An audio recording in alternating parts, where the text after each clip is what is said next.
Anyone who's done a lot of video editing knows that it takes time to learn this craft.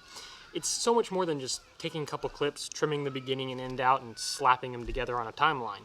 It really is an art form that has to be learned. Today we're looking at 5 of the most common beginner video editing mistakes.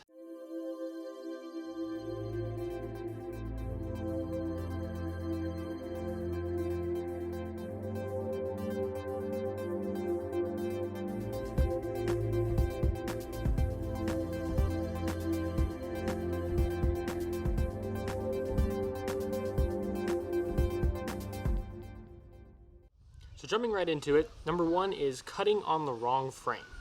This is something that I see all the time, that beginners seem to be making this mistake, and even sometimes people who aren't beginners, it can tend to slip by them when they're editing, and it's something that is extremely important to always keep an eye out for when you're editing your videos. In most scenes, you're going to have multiple shots strung together to show an action somebody does. For instance, let's say we have a scene where somebody is sitting in a room, they suddenly get up and walk through a door into another room.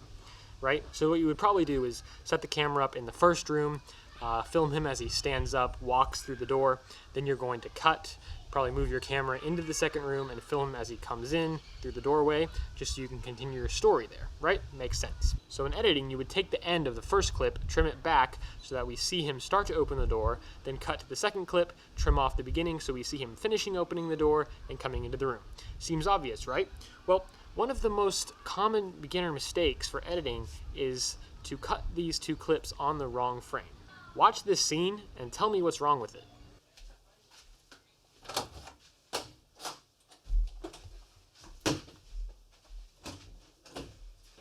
Did you catch it? The first clip shows him as he opens the door all the way until it's about halfway open. But when we cut to the second clip, he's barely even started to open it yet. This is a mistake I notice all the time that filmmakers seem to struggle with, and it doesn't even have to be this obvious. It can be something as simple as a little action of someone turning around, cutting, and then starts turning around again, and it's just kind of throws you off because it's the wrong frame. So always make sure that you are cutting on the right frame. Even if it takes you a little more time, you have to meticulously move through and make sure you get it exact, because you do not want to pull your audience out of the moment with the jarring, where did that come from sort of effect. So always check to make sure you're not cutting on the wrong frame. Number 2 is offbeat editing. When you edit videos, especially things like commercials and promos, it can be really tempting to edit the entire video and then find a music track that fits it and then just slap it underneath it, because it's so much simpler to do that way and it kind of seems obvious. But this is not a good idea. When you're editing, visuals, especially B-roll, you always want to choose your music first. Why? Because we want to edit to the beat of the music. Cut between your clips on the beat of the song. It makes your video flow so much more naturally and smoothly without it constantly just cutting here, cutting there, cutting here, whenever it feels like it. Instead, it's cutting with the song, and so it feels like they go together. Go and watch any well-made video with B-roll and music together, and you will almost always see they're cutting to the beat of the music to make it flow more.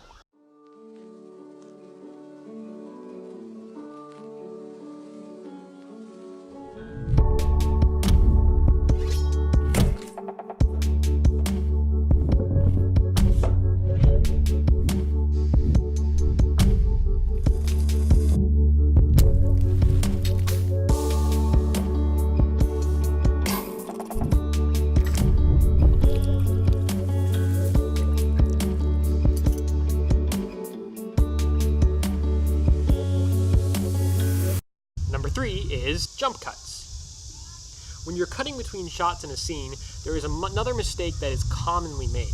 That is what we call a jump cut. Now, a jump cut can be a good thing if it is used properly in film, but that's a subject for a whole other video. What we're talking about here is when it's used improperly. This happens when you're filming something, but then you cut to another shot where the camera is in a very similar position as the last one. For example, here we have a shot of a person looking at his phone, when suddenly we cut to another shot. But in this shot, the camera is in a very similar position as the last one. The subject is about the same distance from the camera, and it just feels very jarring and basically tells the audience that, hey, a cut just happened. We don't want this. When cutting between different angles, always try to remember to film different types of shots. Use close-ups, use wide angles, use medium shots. So using different types of shots instead of jump cutting between things can really improve your filmmaking. And that leads us to the 4th mistake. Using too much footage. Now, you have to be careful.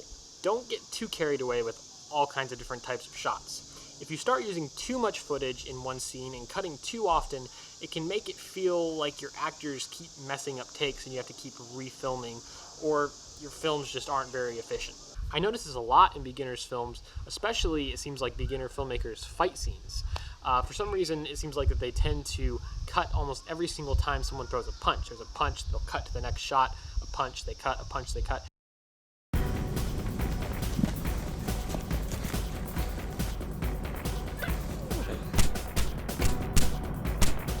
In fight scenes, you can cut more often because it's supposed to be kind of jarring, but you don't want to do it too much.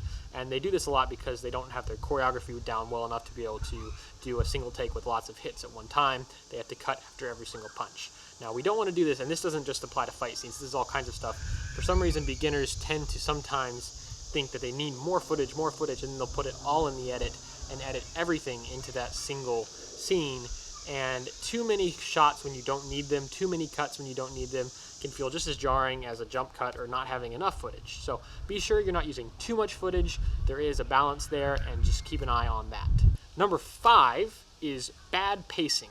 Pacing in film is how often you cut or how often you don't cut. Pacing can be a little bit hard to explain, but basically it is knowing when to hold a shot out and knowing when to cut it. In filmmaking, you only want to keep the most important parts. Do not drag your film out 1 second longer than it has to be to tell your story.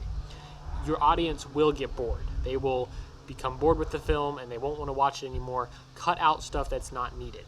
Use multiple camera angles like we talked about to cut out pauses and other unwanted things that we don't want in our scenes. Just make sure your film is as tightly edited together as it can be. Do not let it get sloppy. You also need to know when to let a clip stand on its own and carry the weight of the entire scene. It really just depends on your story. So always go back, check your editing, make sure it is tightly edited together. My recommendation to try is once you edit your video and you think you got it good, check it. And if it's a 10-minute video, make it an 8-minute video. Edit out 2 minutes of that because I guarantee you there is stuff in there that doesn't have to be in there. Take it out. Edit out the stuff that's not needed. Always ask yourself the question, is this particular clip, is this scene helping to move my story along? If the answer is no, cut it out. Don't hang on to certain clips just because this was so hard to film on set or it took so long or it's such an awesome clip. Your audience doesn't care. Cut it out if it's not needed. Keep it if it is, but if it's not needed, take it out of the clip. I might do a full video on pacing eventually because pacing is one of those things that can be really hard to explain, but it's a very important thing to know as a filmmaker. Pacing is one of those things that keeps your audience interested, keeps them from getting bored, and is a very important thing to know. So those were 5 of the biggest mistakes I see in video editing. Let me know in the comments down below any others that you think that I should have included in this list. This is definitely not all of them. This is just 5 of them that I came up with. Again, as always, be sure to like and subscribe if you want to see more videos like this in the future.